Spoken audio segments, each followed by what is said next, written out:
All right, team, let's do a lower limb fat loss workout. All right, team, you're here with me, Coach Chicken Legs. Let's deep dive a little bit into lower limb strengthening, but more importantly, around the concepts of fat loss. Throughout our series and throughout our videos, we're gonna touch on a bunch of different global topics. This one will just be fat loss built around. As you get better as a personal trainer, you will start specializing more and more into different scopes. You might find that you are really into power, as in power workouts. You might really like muscle growth or hypertrophy, which most people do. You might like flexibility. You might like weight loss. You might like function, whatever. You as a PT will specialize in some or one of these 5 things. And the better you get at these things specifically, the better you're gonna be as a personal trainer. Then once you've mastered these, or you've gotten a really good idea about these different concepts, you can start becoming sport specific, or you might already be sport specific because of your own training. So there's a bunch of different concepts around each of these main topics, and each of these main topics have huge amounts of online content as well as textbooks and lectures around specific wait times, specific rest times, specific time under tension, all that good stuff. So I do encourage, for whenever we go into these discussions, remember that I try to keep it general so it's applicable for everyone, but I encourage you to do your own research to make yourself as specialized as you can on the stuff that you have interest in. Now, weight loss is a really touchy topic and a really common issue that you run into for the majority of your clients, because most clients in the general health space, in the big box gym space, are looking to shred a couple kilos. That's okay, but it's also something to expect and is very, very common. On a side note, I would very much encourage you to have your nutritional qualifications up to snuff. They should be ready to go, because when it comes to training, it's 1/3 nutrition, 1/3 recovery and good programming, and 1/3 rest. So it's programming, it's rest and recovery, and then it's nutrition, okay? So in programming, you can call that working out as well, but those are very general fractions, but in the space of fat loss, 1/3 of your battle is your nutrition, because you can tell your body what to do with a workout. You can rest it really well so it can continue to do those things and grow and lose weight, but it can't lose those calories if you're not in some form of a deficit, that being a calorie deficit, which we will get into in another day.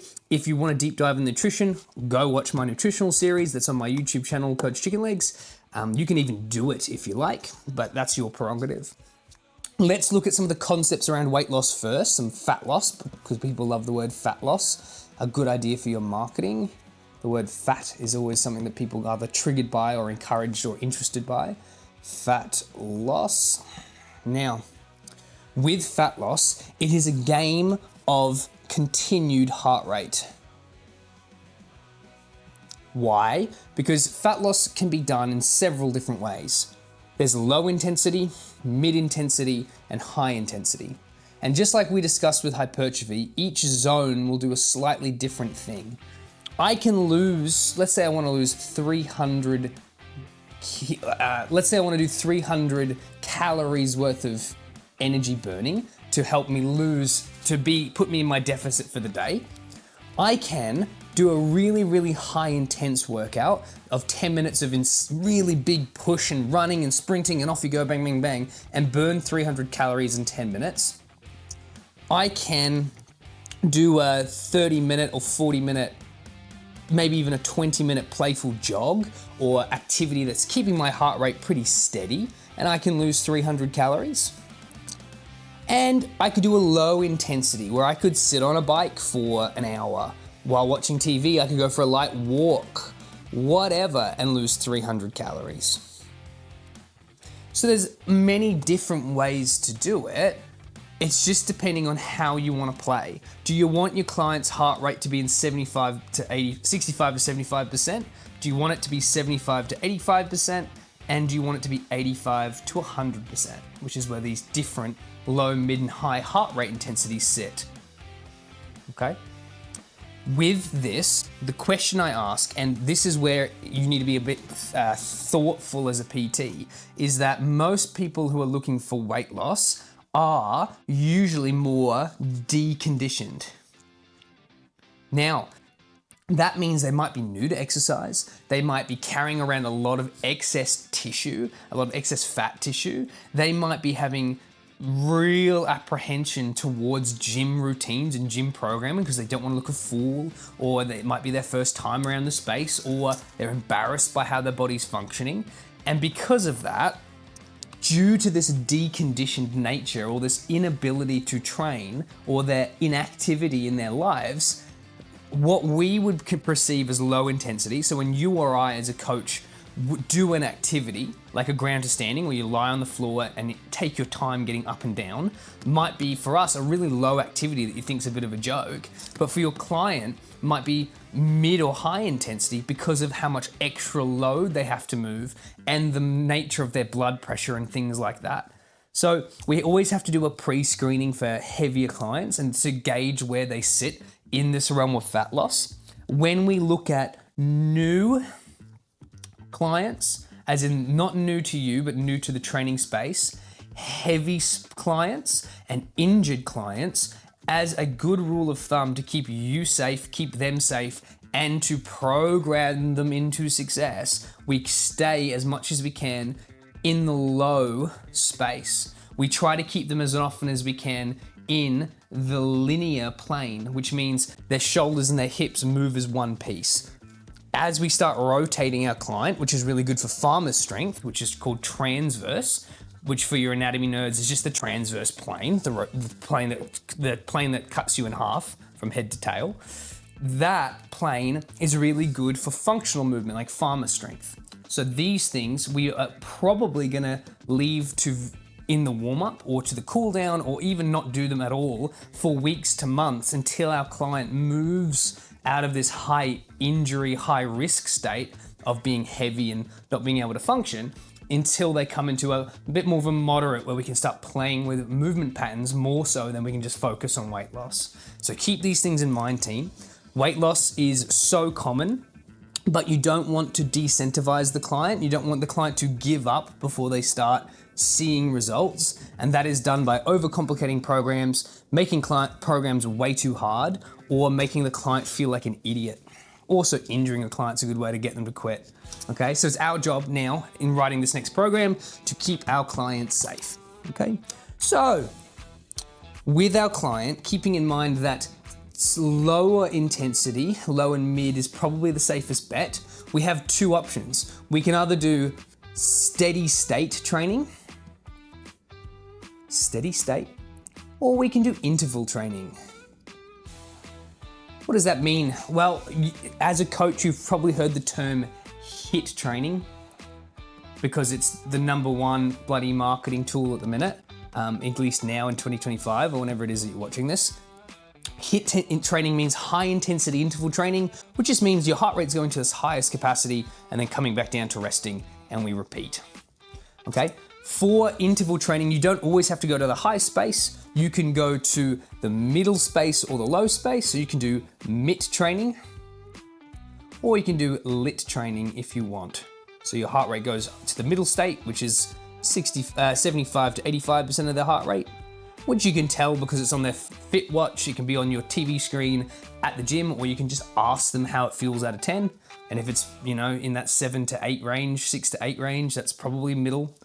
Or you can do it in lit space where you don't come as high and come back down to resting. Okay.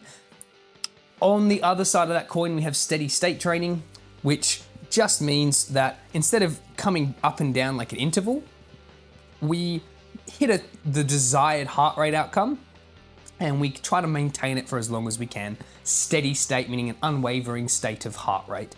So for most people, that's going to be a low or middle state. It's very rare to see high intensity steady state because your body can't go at 100% for very long. But I can jog or walk for a really long time, which is going to be low in state or mid state. I might be able to do a circuit for 11 to 12 minutes. That would be middle state. the idea here, team, the reason I bring up these heart rate variabilities is because the low and middle are usually the most appropriate for the heavier client, as we've discussed, and they will burn different amounts of calories. If I can, in my 1 hour session with the client, keep them in the middle intensity state, they're gonna burn more calories in theory than they are in the low intensity state because they're working harder. Now, that's not necessarily the right thing to do for everyone, but it's a good food for thought that if I give them 40 minutes of mid intensity, I might burn 400 calories, and if I give them 40 minutes of low intensity, I might burn 200 calories. Just depends on what you're getting them to do. So in our circuit, we're gonna aim to keep it maintainable, but we're also gonna try to challenge the client as much as we can.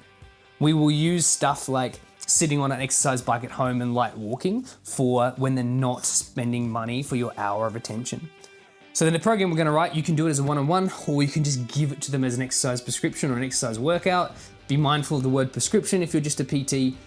There's a lot of caveats around it. If you're an exercise phys and you're watching this, you go hard for it, but prescription, just be mindful of that word. I may bring it up, it may slip out of my language, that's fine.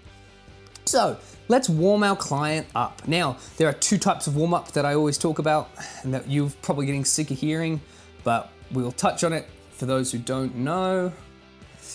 2-step warm up, 4-step warm up, 6-step warm up.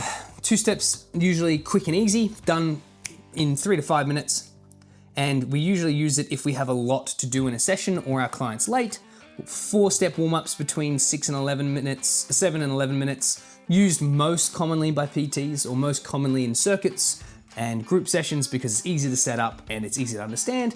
And 6-step is usually used by more advanced coaches to do specific kind of offsetting and training drills. I prefer 6-step because it's more interesting and more fun to program, but a lot of you will probably lean more towards the 4 steps. And because of that, because fat loss is so common in the beginning side of personal training, we're gonna use a 4-step program today. So, remembering that our client needs to be kept, for weight loss, I really like to keep the client at a constant heart rate level that's either at a mid-intensity or a low intensity. And for steady state, for continuous, I like them to be constantly moving calories over because they can burn a lot more, but you can get them to do like standard weight training if they enjoy it. Some people don't like circuit training, but it is pretty good at getting faster or moderate results for weight loss. So with that in mind, our warm-up and each of our exercises are gonna be done in a circuit form, and I'll justify everything as we go, okay? Remember that in our programming, there are 9 movement patterns that we, again, harp on in this session all the time. Really good to know them. I'm gonna get sick of writing them one day, but that day has yet to come.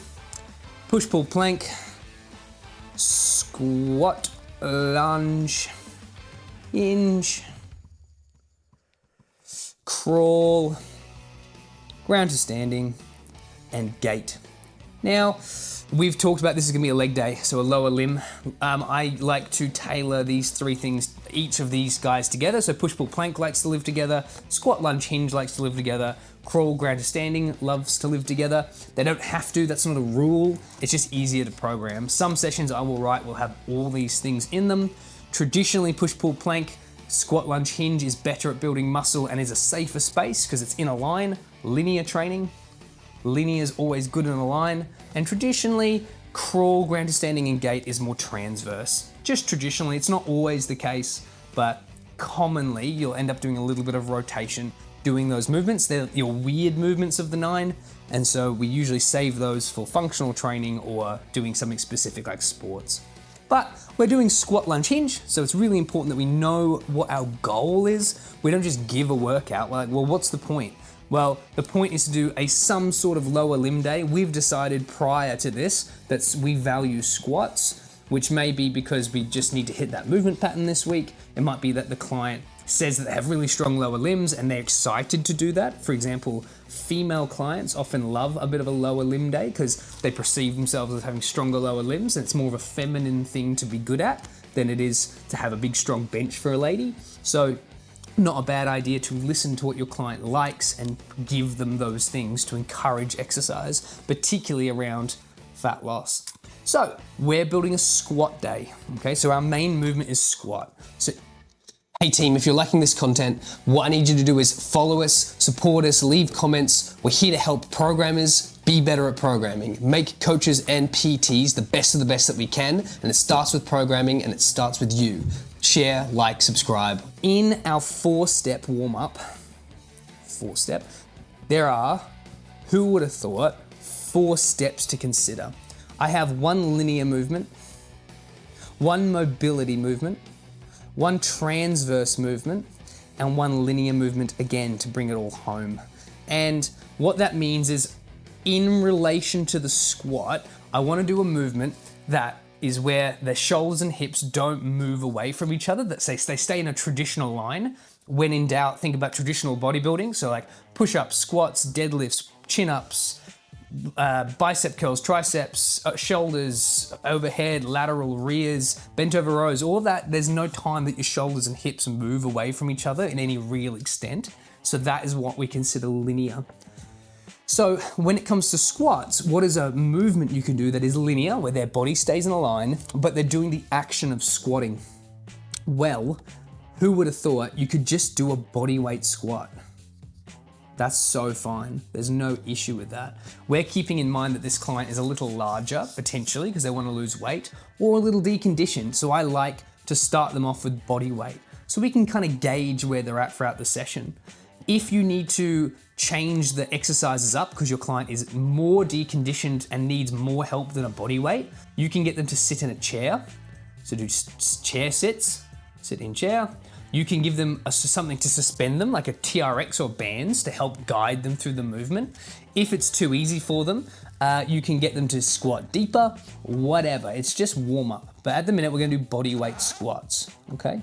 It's a good habit to get into, team, is to, for every one of those movement patterns we discussed, have 2 movements that are linear and 2 movements that are transverse, and then have 1 movement that's hard and 1 movement that's easy, so you can quickly change workouts as you're doing your programming live, okay? Mobility. Now mobility, when it comes to doing mobility around action, I have a little quick 4-step process that I do to assess what I need to create mobility in. And that is, what is the main movement we're discussing? In this case, it's squat. I always ask, what's the main joint that's being used for that movement? In this case, it's likely the knee if we're gonna stay squat focused. Yes, the hips and ankles play a factor. Yes, the spine is getting compressed, I understand that. But as far as the most moving thing, I would say it's probably the knee joints. I then ask myself, what is the muscles above and below the joint? So in this case, it's quads, hamstrings, and calf. Let's just say the quads, because they're probably gonna be the most stimulated thing because of the squat movement. And then we just loosen the tight shirt. Very quick, very easy, and the better you get at practicing these quick little side hustles, these side pieces of information, the quicker you'll be able to just knock programs out like no man's business. Very easy, and they'll be great programs. So we know that it's a squat, we know that it's the knee. The quad is probably gonna be the thing that's gonna cause the most amount of distress, or it's gonna be the thing that's gonna be worked the most. When in doubt, if I'm struggling to think of what mobility I should be building my session around, just think about what muscle is going to be stimulated the most. If it's a run day and calf day, you could just mobilize the calf if you're not sure about how to create space and mobility in the ankle. Just mobilize or foam roll or stretch out the calf. So let's make this easy. Let's do a little bit of, we'll do quadricep standing stretch. That's easy. I might not get the client to go up and down off the ground. Again, I'm thinking that they're probably a bit deconditioned, but I can get them to hold onto a wall and grab their foot and hold it for 30 seconds. If a client is too heavy or inflexible and can't do that, I can get them to hold onto a cage and put their foot on a bench. So we're still getting that stretch, but they're supported with the bench or the cage, right? Completely appropriate. I'm then gonna get, for a transverse movement, again, that means movement of shoulder and hip away from each other. So think sports. So most sports are very transverse, because if I'm running with a rugby ball and I'm pushing people away and I'm turning and I'm trying to jump over them or whatever, or think about martial arts like jiu-jitsu, where I'm all twisted up like a pretzel and I'm trying to fold clothes with people in it, That's quite common, that it's a very odd position strength. Or think like farmer strong. So farmers are good at throwing hay bales as much as they are at picking up heavy buckets of water or whatever it is, or big fence booths and stuff like that. So for transverse for squats, let's keep it really simple. And we've used this movement before, but on the plan that we're trying to keep it a very squat related day for whatever reason, we're gonna do a deep squat hold with twisting reaches. Twist reach. Now, what does that mean? It means they're gonna go down as low as they can in a squat. Again, they can hold onto a cage if you want, and then they're gonna turn across their body and they're gonna reach to the sky. Then stand tall again and repeat. Okay, I might get them to do 10 reps of that. So that's 5 reps each way. For the bodyweight squat, I might get them to do 10 reps.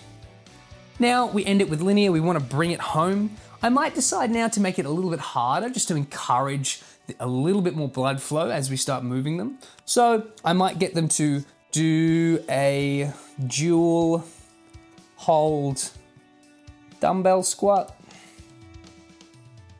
So all that means is they're gonna hold onto 2 dumbbells in their hands, they're gonna stand tall, they might do a chair sit, or they might just do a normal squat, and then they come tall again. You could do a goblet squat if you want, where they hold a kettlebell to the chest. Doesn't matter. In a traditional commercial gym, you're gonna have a lot more access to dumbbells than you are to kettlebells. So we're gonna keep that in that space. We might do 10 reps. Now, keeping in theme that it's weight loss, so we kind of like the client to move as much as we can, get as much bang for our buck out of the time that we have. I might get them to do this workout for between 7 and 11 minutes. Just depends on how long the setup goes, how long the back and forth chat goes. 7 to 11 is kind of the sweet spot. Notice that these movements are very similar to each other. That is because if I was to give this particular program to a client who I haven't spent a lot of time with, the movements need to feel intuitive as they move one to the next, to the next, to the next. I try not to give complicated movements like Turkish get-ups or curtsy lunges or lateral ball tosses or banded sprints to clients in programs that I haven't yet to do with them. So if I haven't done the movement with them, I try to keep stuff linear, I try to keep stuff simple, because that way it's harder for them to stuff it up without my presence there. All the stuff that is more cognitively challenging, I will do in person with them. And that way they'll have a basis of understanding before I ask them to do it outside or without my presence, okay? So that way this workout, this warm-up that I'm giving you now, can either be done with you or without you.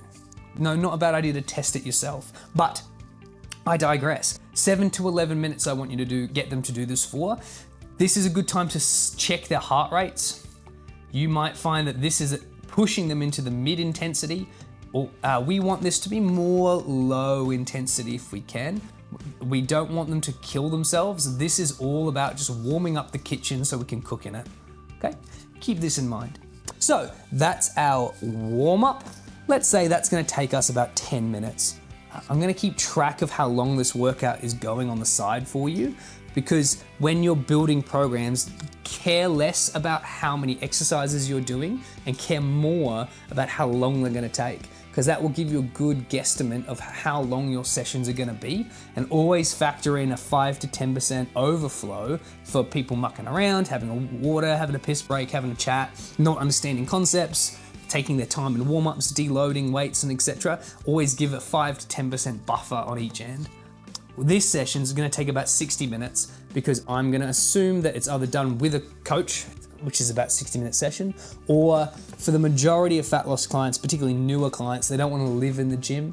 Unlike hypertrophy, where a lot of hypertrophy clients love to be in the gym and will happily spend 90 minutes, fat loss clients often want to do, and again, this is very general, so don't bite me if this isn't you, but most clients want to spend the least amount of time for the most amount of gain, but put in the least amount of gas for the most amount of reward. So 60 minutes is that happy spot where they feel like they've done something and it will help them with their results, but it's also not so difficult that they can't return.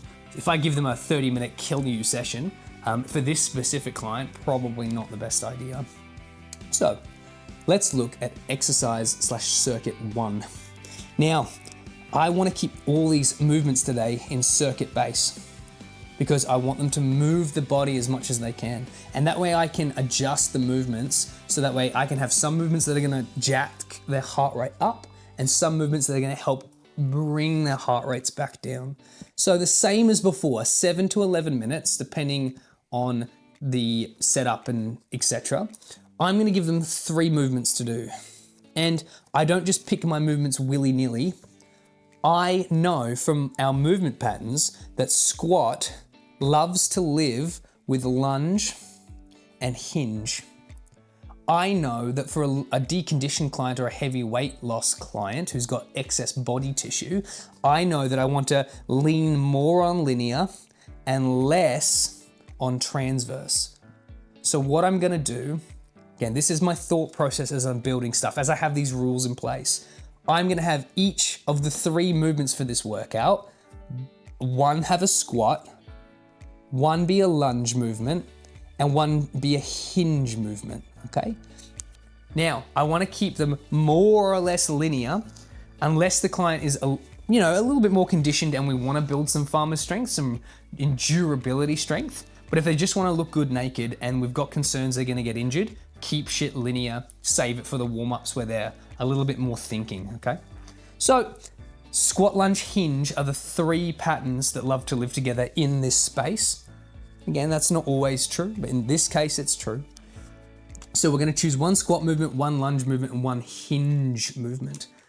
Okay, so let's choose the movements, and then we're gonna look at the rep range. So, for a squat, there is no harm in getting them to do something like a box squat, where they sit on a box. We can that way give them load if it's too easy. We can give them no load if it's too hard, or we can change the height of the box if they don't have the flexibility to squat all the way to a 90 degree that we usually would like. So let's give them a box squat. Now you can give them a barbell, you can give them a front box squat, a back box squat, kettlebell above, kettlebell below, dumbbells above, dumbbells below. It doesn't matter. We're gonna leave it ambiguous.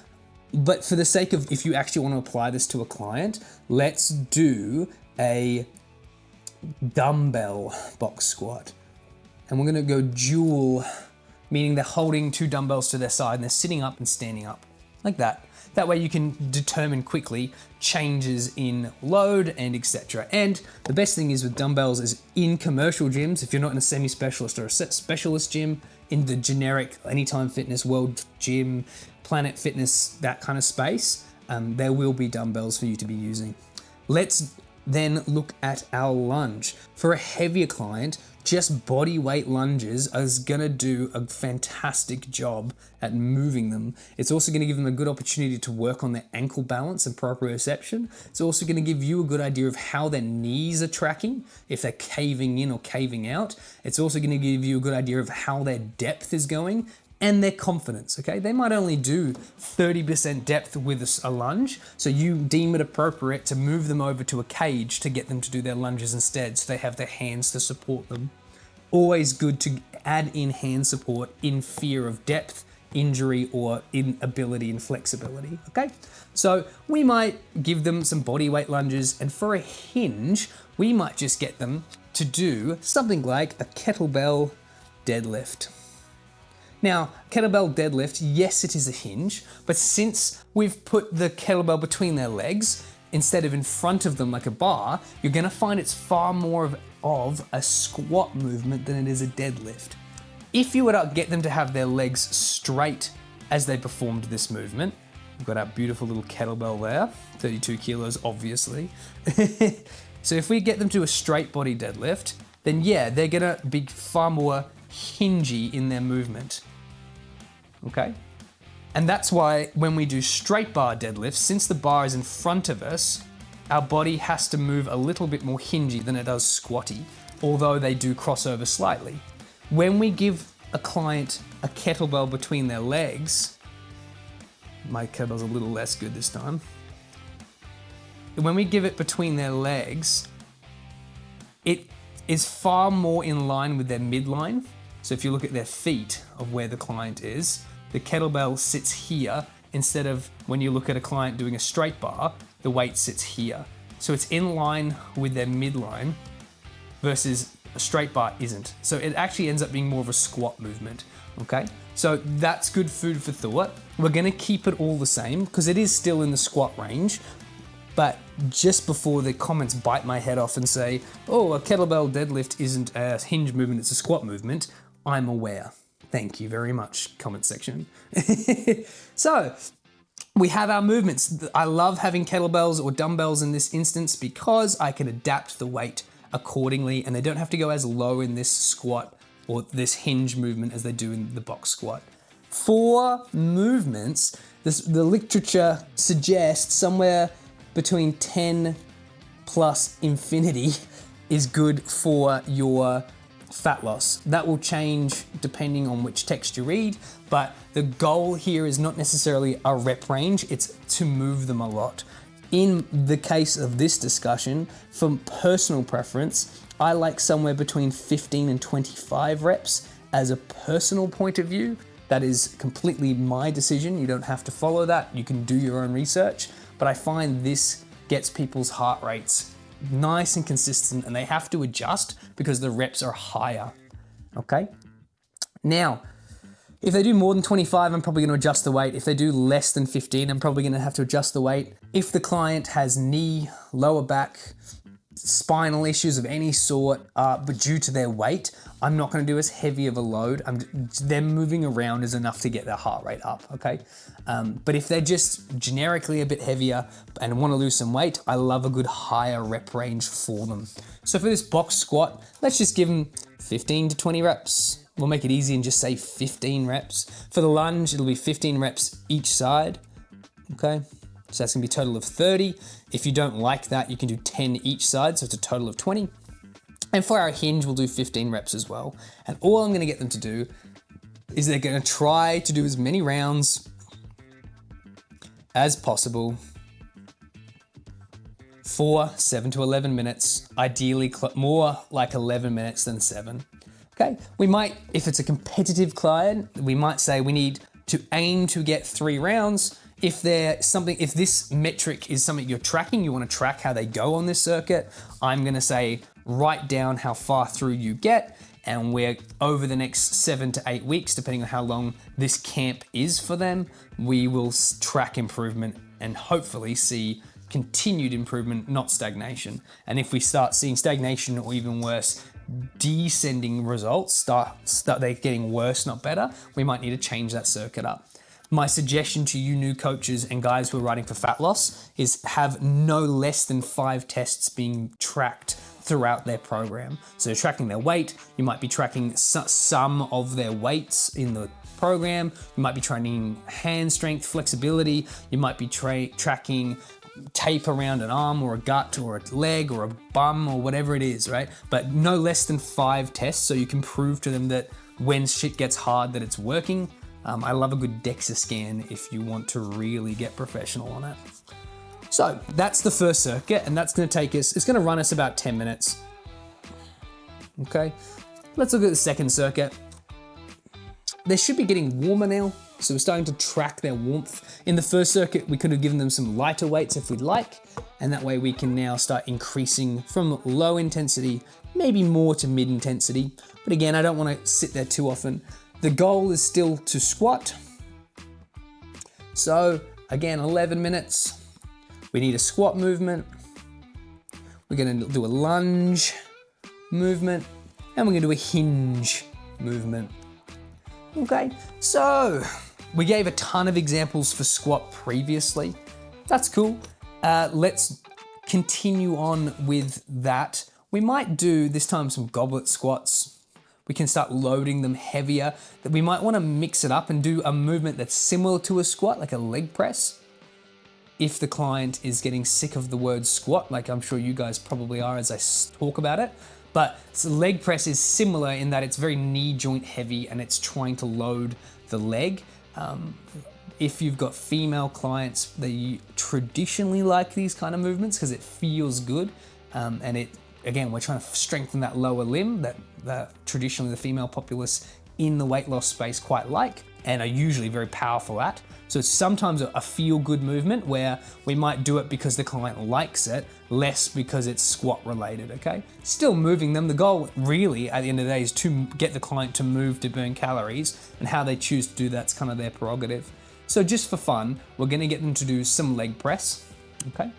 We're gonna ask them to do 15 to 25 reps. And we're gonna say to them the rule of Goldilocks in this case. For those who don't know the rule of Goldilocks, some of you are gonna be sick of me saying this one as well, and that's fine because it's great. And I'd rather you be sick of it and know it than not know it at all. The rule of Goldilocks is whatever rep range I choose, if the client goes to more than the highest end, they need to go heavier. And if they get less than the lowest end, they need to go lighter. So more than 25 is too hot, less than 15 is too cold. We want that just right metric. And if they've been tracking their program, and this is a program you've got them to do on recycle, which isn't a bad idea if you want to save yourself some time programming, or if you're got ongoing metrics you're testing, they might even know what weights they use that keep them in that range. It also means they self-regulate, so when they go above 25, they'll auto-adjust and go heavier weights, which is great. So we're gonna ask them to do 15 to 25 reps on the leg press. We're then gonna get them to do some lunging work, okay? So in this case, I'm gonna get them to hold 2 dumbbells, and I'm gonna get them to do split squats, which is where they don't step when they walk, they just hold themselves in a lunge position and go up and down on one leg and then switch. I might ask them to do 10 reps each side. I'm not so concerned about the intensity here, team, because the weights will you can just adjust the weights to keep them in their lower heart rates. They will probably auto adjust because they don't want to push too hard, and that's totally fine. For the hinge, I can get them to do some inchworming if I want to kind of offset the lower limb, if I don't want them to be too sore the next day. So we're gonna do some inchworming. Again, it's all linear at the minute. Inchworm, which is when in the inchworm they bend down to their hands can touch the floor, they walk out long to a plank, and then they walk their legs back to them. For a lot of people, that's not a possibility because of flexibility or their actual tissue, the subcutaneous fat tissue, this excess tissue, gets in their own way. If your client is in that kind of space, they're that kind of big, just ditch it. Don't do it. Don't make them feel like a fool, okay? If they've got a structural issue, like lots of extra fat tissue, don't do anything that's gonna make them feel or look dumb around it. For your hinge instead, you can just do kettlebell swings for 10 reps if you want, because that's a swinging hip movement. It's gonna get their heart rate up relatively high. Be mindful about hurting their lower back though. If they're not used to the movement, keep it light and keep it playful. Okay, let's just get them to do a nice, easy kettlebell swing, okay? Again, it's very weights heavy, so this is really appropriate in a commercial gym. Now, here's my justification for each of these movements. And I always want you, if someone was to quiz you on why is the thing where it is, you need to be able to justify it. And you can justify it in many ways. You can say, well, I needed a squat lunge hinge movement, I needed to be 11 minutes long, and in my mind, if this was a commercial gym setting, if they were at an Anytime Fitness or a Planet Fitness and they didn't really have access to being able to do a lot of circuit formation, so they can't run from the treadmill over to the squat rack, over to the dumbbells to do lunges, over to the flat straight bar to do deadlifts, or then over to the kettlebell space to do kettlebell swings, I want to justify this by having weights near and easy to move around the main stagnant machine. A leg press machine usually isn't going to move with them, but I can certainly bring over 2 dumbbells and a kettlebell next to the machine so I can do my little circuit for 11 minutes and people aren't nicking my spot, and I don't feel awkward in putting towels and water bowls all over the gym trying to save and allocate space, thus feeling like a fool or intruding on other people's space, which would encourage a client to quit. The less hurdles I can give the client as they're performing excellently in their workout, the better it's gonna be. I don't want them having any reason to not do stuff. So I've given them, yes, a very fun leg press movement that's traditional in some of my clients to enjoy, and then I'm just gonna give them things that can be transported to that space. That's my justification. I don't care if you don't agree. Yeah, F off. So that's our squat. That's our second circuit, and it's going to take about 11 minutes. More realistically, by the time they've set everything up, or by the time you've set everything up, these circuits are going to take more like 15 minutes. Okay, so we're going to adjust the time here, so that way you guys can get a good idea of how long this is taking. So we're already up to our 40-minute space. Team, if you're running a personal training session with this client, then you can book and hold different pieces of equipment so you can get them to jump from thing to thing. If you're doing a big group setting here, so you're using this for a group class, simply ditch the leg press and get them to do a barbell back squat, or a front squat, or a kettlebell goblet squat, because that way you can still have all the equipment out, you can have as many people as you want, cage and or kettlebells depending. Okay, so whenever we're using machines like leg presses, switch them out with something that's easy to transport and can be used en masse. And then these programs are really applicable for big group classes as well, particularly the circuit format. If you want to have a really smooth time and get opportunities to practice your coaching and observe people, put them in big circuits, or 3 circuits like we're going to do for this client, and that way you can walk around and you'll do a little less instructing, and you can get more time focusing on the actual skill of coaching yourself. If you're a shit coach or your programs are shit, a group class will expose them in about 2 seconds because you have so many eyes on the program. But if the program's really good and you put it in a group setting, it will basically run the session itself. The better the group session is, that when it's written and programmed, the more it will run itself. The more smooth it is, the more it runs itself, which gives you more opportunity to focus on different skill sets like observing knee drive and observing flexibility issues and looking at your clients and worrying less about how and what and why the program is what it is. So, final circuit, because of the time that we have available to us. Who would have thought, 7 to 11 minutes. Let's keep it consistent. Fat loss needs consistency, so let's make our program consistent. I'm gonna do a squat, I'm gonna do a lunge, and I'm gonna do a hinge movement. Why not? Let's keep it simple. The rules are there to limit your options, to make it easier to program. It's like if I give you a menu that has 500 food options on there, you'll get lost in just trying to find what's going to work for you. Versus if I give you a menu that has 10 things on there, it'll be a lot easier to make your decision. That's why we have these rules. The more we restrict, the more freedom you have. So we'll choose some movements we haven't done. Let's do, for our squat, we can do any of the things we've previously mentioned. So our barbells, back squats, front squats, whatever. In this case, we're going to do something like, might do a deck squat if the client's able to do it. A little bit more transverse here, team, but what we might do is get the client to squat as low as they can and then lower themselves to the ground. It's kind of like rolling on the floor and standing back up. Absolutely fine. Definitely tailored more for a client who isn't morbidly obese, they're just mildly obese. That ability to get up and down is so crucial. If it's one of the first skills that you lose as you age and as you become more in range of health danger and concern. So if your client can't get up and down off the ground for more than 1 or 2 reps, they start going to red zones, which is zones that you as a personal trainer cannot deal with. You must refer out to exercise physiologists and physios. You must do that. So I would put this deck squat in there with the caveat that your client may not be able to do this. If they're not, do it with a TRX, which is just a machine that's known as a suspension trainer. So handles they can hold that help them go all the way to the ground and get all the way back up.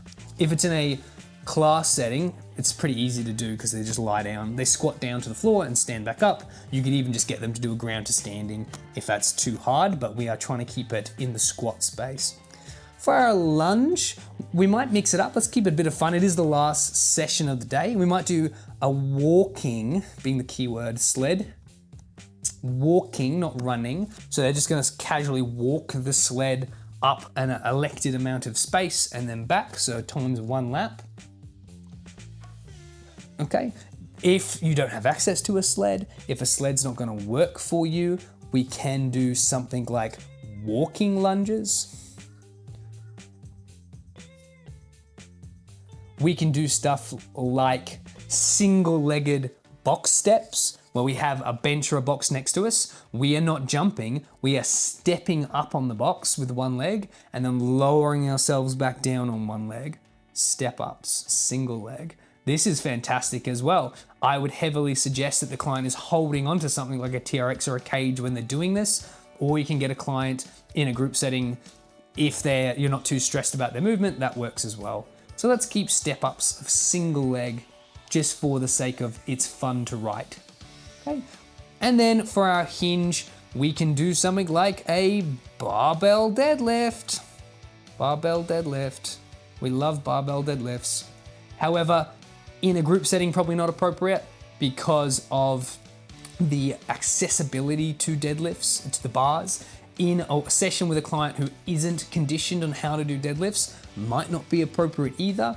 For our client, we might have done deadlifts before, but in case you haven't done it with your client, although it is a completely appropriate exercise to get them to do in this setting, as long as it's light, we wouldn't load them heavy there.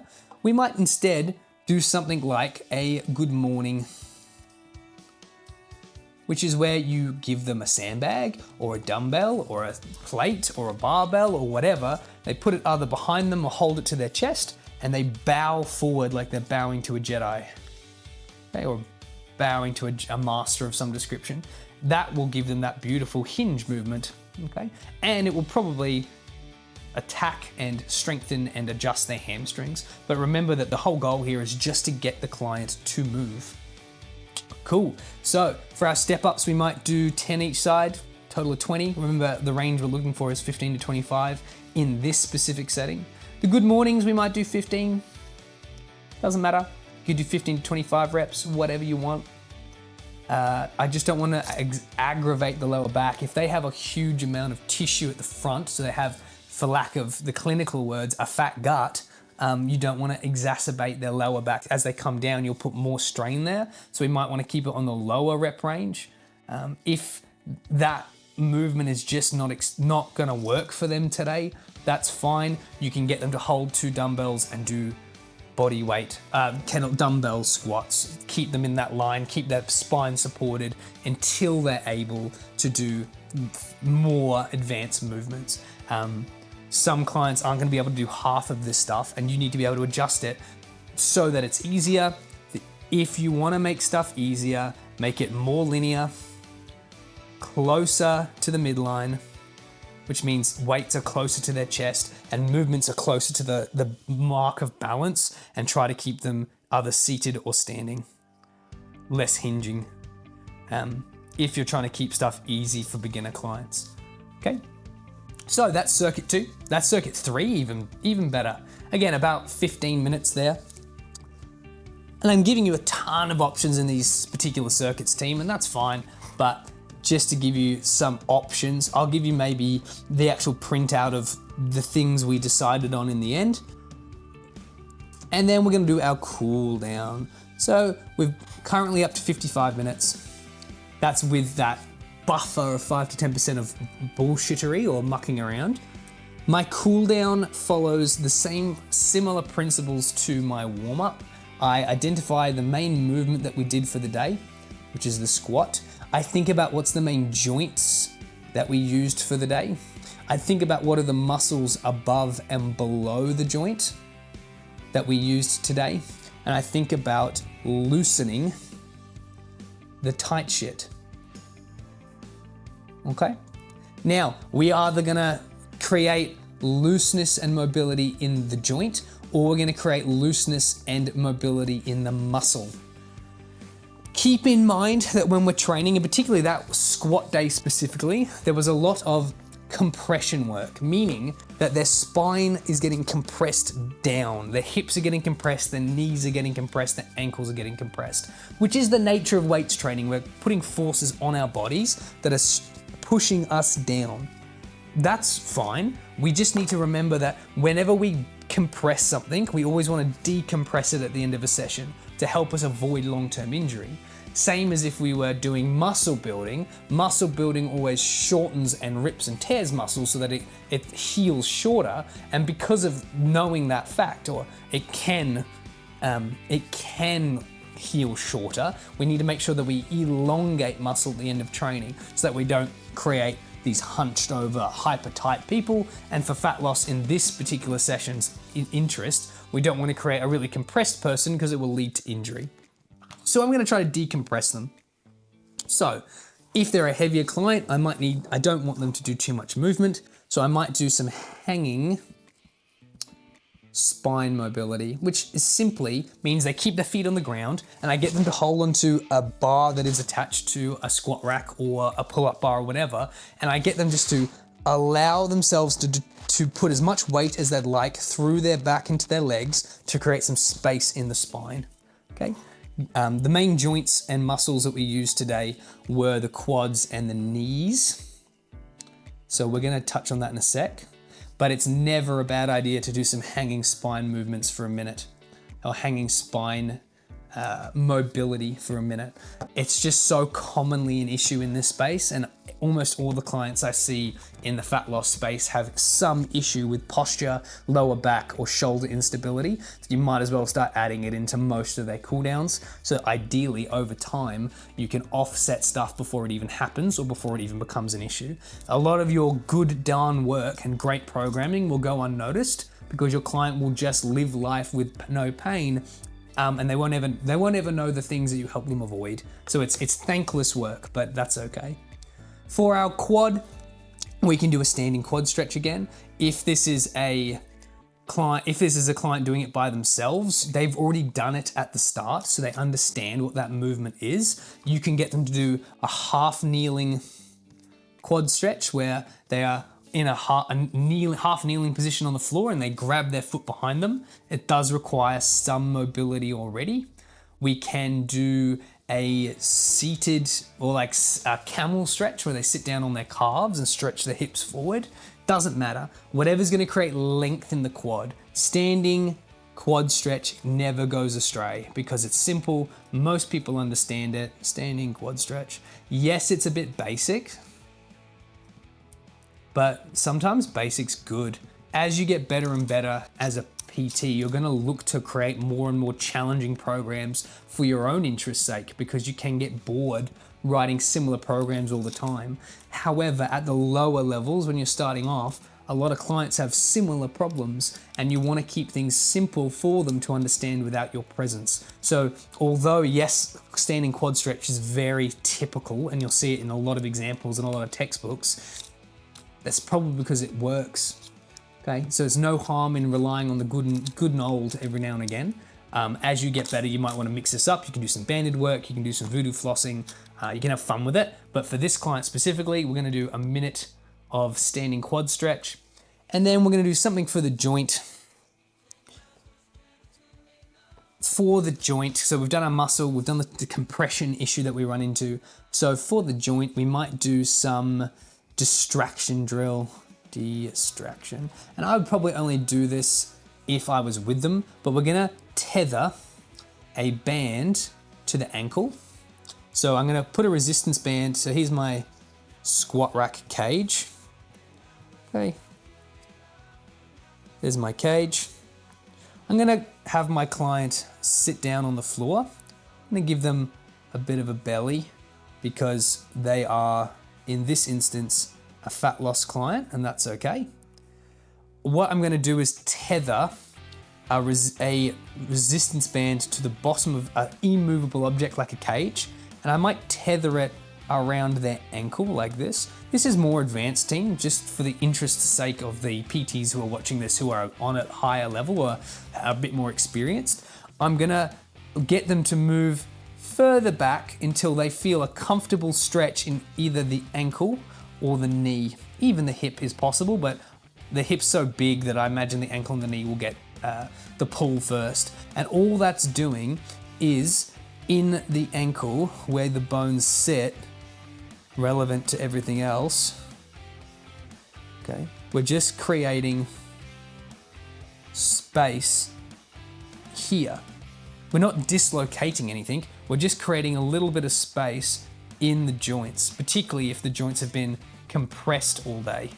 They've been squished all day long with these sessions, and more interestingly, they've been squished a lot because the client is a bit heavier. We're trying to create space in that inside the joint itself. Now, a little bit more advanced, I would suggest you do it on yourself several times until you're confident with it, and make sure that it's within your scope of practice. Yes, that's okay to do as a personal trainer, but you're not necessarily allowed to touch the client, so they would have to set it up themselves. A good thing to do in your journey of continued education is to get some qualifications that allow you to manually handle a client, like stuff like masseuse or sports release therapy, or particularly stuff like sports massage, which you could use for big AFL teams and stuff like that. Really valuable, so then you can start applying stuff yourself. However, although that's a bit more advanced, you could do that for a minute each side. As they feel their joint relax, you can get them to move further back if it relaxes within that minute period of time. You can do all these things. How exciting. What a good time. Very possible. Again, air of caution on that one, team. I don't want you hurting the client, and I'm also aware that your cool down is going to be between 3 and 5 minutes usually, with the goal of just bringing their heart rates back down, which if you watch any of the cool down videos, we go into some depth around that. So just keep that in mind, that we don't want to overdo this 60 minutes because your next client might be waiting. Okay. It's very easy at the start of your PT journey. At the start, you will find that you are looking for things to fill in the time. And when you're more experienced and you start applying some of these concepts, you get better and better as a PT, you are still looking for time, but you're looking for more of it because you have so much you want to do that's going to benefit the client, that you have so much to do and no time to do it, versus lots of time to fill and not any idea how to fill it. A good indicator of your skill set is that if you feel like you need to do 1,000 things to help this client progress in their journey, and you don't have enough time to do it, you're probably on the right track. Okay, so it's a good idea. It's like, oh, I could do some mobility, I could do some strengthening, I can do some weight loss, and this is how we're gonna do it, and this is the setup and all this stuff, and oh shit, there goes my 60 minutes. It's a very, very good thing to know that your skill sets are progressing, but keep the bigger picture in mind and make programs that are simple and easy to understand for the client that are gonna get them to their result. To give you some context of how quickly clients are aiming to lose weight, I would expect something between 200 and 500 grams of fat loss a week, on the condition that their recovery and rest is up to snuff, their nutrition is up to snuff, and their programming is up to snuff. Okay? So each of these take up 1/3 of your attention. If your client is not getting the results you're after, it's because of one of these 3 things. Remember that the program is only there to tell the body what you would like it to do. I would like you to lose weight. Here's the calories I'm burning. Excellent. Your nutrition then says, okay, well, we are giving you this amount of nutrition, a little less in calorie than you are doing, therefore you will lose weight as long as that deficit isn't too intense. If it's too intense, your body will freak out. It's like Goldilocks, it has to be just right. Too much, you'll put on weight. Too much on the end of cutting it out, you're gonna put on weight, or your body's gonna make you sick and you're gonna get injured. But just right, where it's just below the amount you're doing, you will lose weight. And then if you're not sleeping and doing recovery programs, you'll either get injured and your body doesn't have time to be able to break down the fat and create more and more energy using the surplus that you have. When in doubt, get educated in nutrition, get educated in how to recover people properly, get educated in your programming. There is a nutritional program that I have on my YouTube channel that you can just use. Just do that for the client. Charge them $50 an hour to walk them through it, and then you can make yourself $500 or whatever, because it's 10 sessions long, and then you get paid and you also get to help your client and you get to learn something. Win, win, win.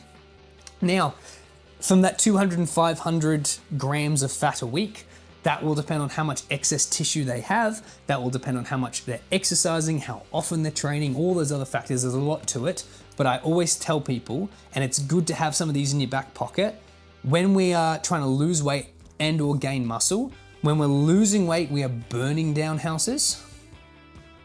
When we are putting on weight, like we want to build muscle mass, is building houses, okay? Meaning that it's much quicker to burn a house down than it is to build one. So I would expect 200 to 400 grams a month of muscle gained, but then 200 to 500 grams of fat lost a week, depending on the client.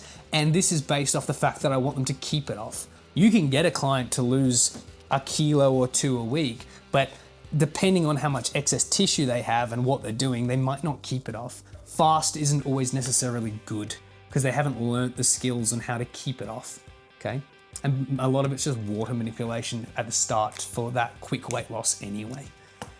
Okay team, hopefully that's helpful. I'll try to put up the actual program itself so you can see it, model it and use it. I suggest you try it. This again is more about my thought processing as I'm writing programs than it is about the program itself. In the future, I will be releasing slabs and slabs of programs for you just to have and to use with your clients. So that way you've guaranteed to have some good clients to use good programs to use straight away while you're learning these skill sets on how to write things.